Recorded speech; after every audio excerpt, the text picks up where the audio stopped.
जी हाँ, नमस्कार पेंशन धारकों। आपने बिल्कुल सही सुना। पेंशन धारकों को लेकर इस समय की बहुत ही बड़ी खबर सामने आ चुकी है। जी हाँ दोस्तों, पेंशन धारकों की यहाँ पर बहुत ही इंपॉर्टेंट महत्वपूर्ण खबर सामने आई है, जिसमें पेंशन धारकों के लिए आखिर दोस्तों उनकी सभी पेंशन धारकों के हक में एक फैसला आया है। और साथ ही साथ ईपीएफओ ने दोस्तों जो है आज ऐलान कर दिया है, जिसमें ईपीएस 95 पेंशन को लेकर एक बहुत ही बड़ी खबर सामने आ रही। साथ ही साथ दोस्तों सरकार की तरफ से 2 बड़े अपडेट जारी किए गए हैं, जिसकी भी बात आज की इस वीडियो में करेंगे। दोस्तों करोड़ों पेंशन धारकों के लिए जारी हुआ अपडेट, अब केंद्र सरकार पेंशन धारकों को दे सकती है बहुत ही बड़ी गुड न्यूज।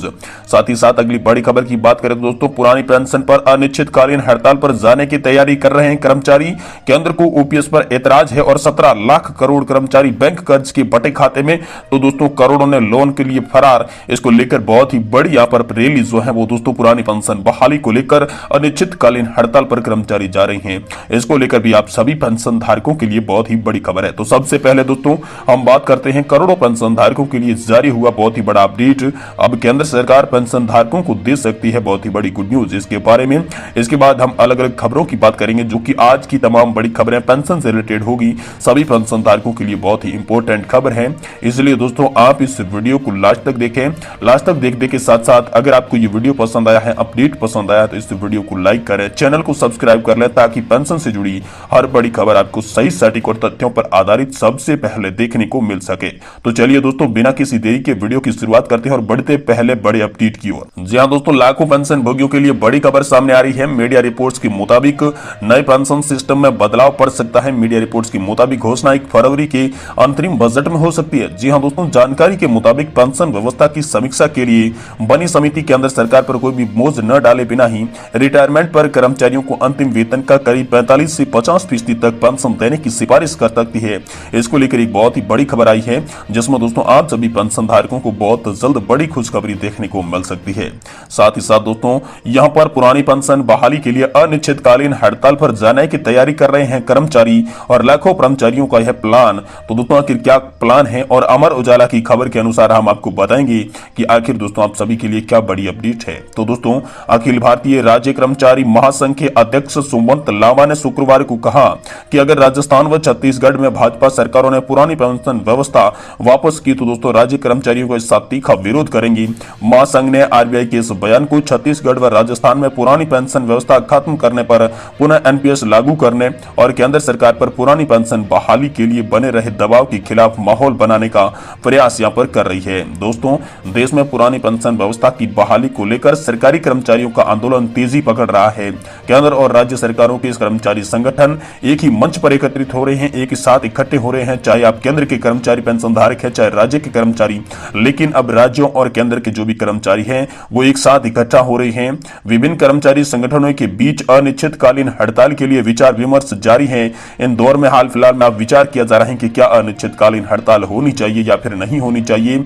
इन सब के बीच अखिल भारतीय राज्य सरकारी कर्मचारी महासंघ ने आरबीआई की पुरानी पेंशन बहाली के राज्यों की विकास की कार्य क्षमता बाधित होने से संबंधित बयान पर कड़ी नाराजगी जताई है। जो आरबीआई ने बयान दिया था उस पर इन संघ ने कड़ी नाराजगी जताई है। महासंघ ने आरबीआई के इस बयान को छत्तीसगढ़ व राजस्थान में पुरानी पेंशन खत्म कर पुनः एनपीएस लागू करने और केंद्र सरकार पर पुरानी पेंशन व्यवस्था की बहाली के लिए बन रहे दबाव के खिलाफ माहौल बनाने का प्रयास यहां पर करार कर दिया है, जिसमें दोस्तों 17 लाख से भी अधिक करोड़ों रुपए के जो कर्ज है बटे खाते में चले गए हैं। तो दोस्तों 70,000 करोड़ रुपए के लोन वाले फरार हो गए हैं।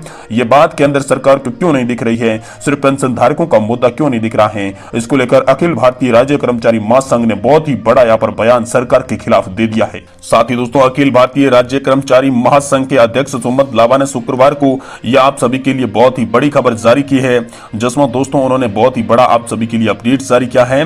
कर्मचारी नेताओं ने कहा है कि बैंकों से लगभग 70,000 करोड़ रुपए कर्ज लेने लोग फरार हो गए हैं। इसकी तरफ सरकार का कोई भी ध्यान नहीं है। वित्तीय वर्ष 2023-24 में केंद्र सरकार ने पूंजीपतियों को 35,000 करोड़ रुपए की राहत प्रदान कर दी और पूंजीपतियों को दी जा रही है सौगात पर आरबीआई व अन्य कोई भी तथाकथित अर्थशास्त्री टिप्पणी नहीं करते हैं। सांसद और विधायक जितनी बार चुने जाते हैं, चुनकर आते हैं, उतनी ही बार पुरानी पेंशन व्यवस्था उन्हें प्रदान कर दी जाती है। इस पर भी कोई आरबीआई कोई सवाल नहीं खड़ा करता। न उदाहरण दी जाए कि आर्थिक नीतियों को देश की आक्रामक तरीके से लागू किया जा रहा है। इसके तहत कोऑपरेटिव धरणों के लाखों करोड़ रुपए की प्रदान की जाती है। दूसरी तरफ विभिन्न प्रकार की सब्सिडी सब्सिडियां भी कटौती की जा रही है। तो दोस्तों शोभित लांबा के अनुसार खाने पीने की चीजों पर भी जीएसटी लागू कर दिया गया है। प्राकृतिक संसाधनों और मजदूरों व किसानों की मेहनत और टैक्स पेयर के पैसों के खड़े हुए सार्वजनिक क्षेत्र की पूंजीपतियों के हवाले किया जा रहा है। उल्लेखनीय है कि आरबीआई की राज्य के वित्तीय 2023-24 के बजट का अध्ययन विषय पर रिपोर्ट में यह कहा गया कि पुरानी पेंशन बहाली से राज्यों के वित्त पर काफी दबाव बढ़ेगा। विकास से जुड़े खर्चों के लिए उनकी क्षमता सीमित हो जाएगी।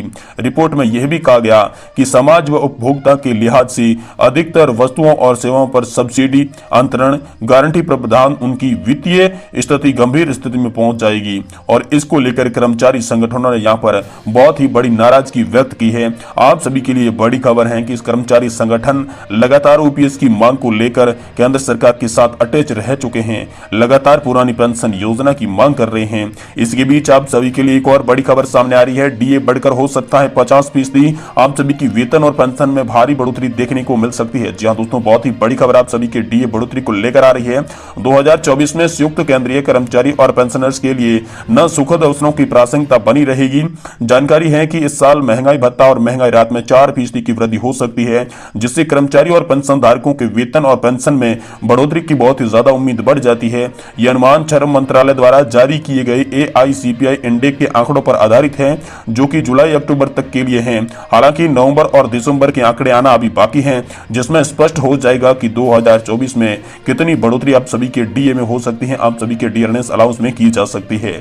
साथ ही दोस्तों आप सभी के लिए यहाँ पर बहुत ही बड़ी जो खबर है वो जारी कर दी जा चुकी है, जिसमें नए वर्ष 2024 में हो सकती है बढ़ोतरी। डीए हैक बढ़कर आपका हो सकता है 46 से 50% तक। तो दोस्तों इसके बारे में क्या बड़ी खबर है, चलिए जानते हैं। दोस्तों वर्तमान में केंद्रीय कर्मचारियों को 46% डीए यानी कि डियरनेस अलाउंस की दर लाभ मिल रहा है, जो जुलाई दिसंबर 2023 तक लागू किया गया है। अगर डीए 2024 की जनवरी में बढ़ा जाने की संभावना है, जिसकी घोषणा होली के आसपास हो सकती है। केंद्र सरकार द्वारा 2 बार साल में जनवरी और जुलाई में कर्मचारियों और पेंशन धारकों का डीए और डीआर की दरों में संशोधित किया जाता है, जो कि AICPI इंडेक्स के आंकड़ों के आधार पर निर्भर करता है।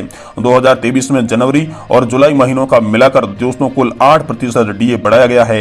अब अगला डीए जो है वो 2024 में रिवाइजन होगा, जो कि जुलाई से दिसंबर 2023 के बीच के AICPI इंडेक्स के आंकड़ों पर निर्भर करेगा। और इस बार अनुमान ये लगाया जा रहा है कि दोस्तों आपका जो डीए है वो 50% के भी पार हो सकता है आप सभी का डीए, क्योंकि दोस्तों 30 नवंबर को श्रम मंत्रालय ने AICPI इंडेक्स आंकड़े अक्टूबर के आंकड़ों को जारी किया है, जिसमें दोस्तों 0.9 अंकों की वृद्धि की गई है। और दोस्तों ये अंक जो होते हैं कुल मिलाकर 138.4 पर पहुंच गया है और डीए स्कोर यहां पर 49 के आसपास पहुंच गया है। इससे ये संकेत मिल रहे हैं कि नए साल में डीए 4 से 5% की बढ़ोतरी हो सकती है।